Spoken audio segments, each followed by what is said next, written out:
আসসালামু আলাইকুম। আমার স্ট্রবেরি গাছের স্ট্রবেরি হারভেস্টের সময় হয়ে গেছে।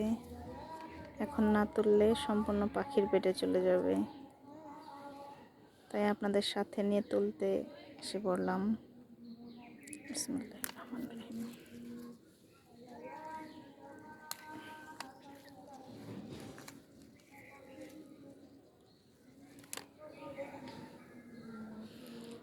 আলহামদুলিল্লাহ,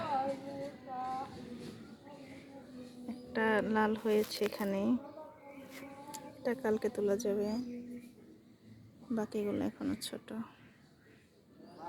ছোট্ট পরিসরে দুইটা গাছ লাগিয়েছিলাম। আমার স্কুলের এক ম্যাডাম গিফট করেছে। ম্যাডামকে অনেক অনেক ধন্যবাদ এত সুন্দর চারা গিফট করার জন্য।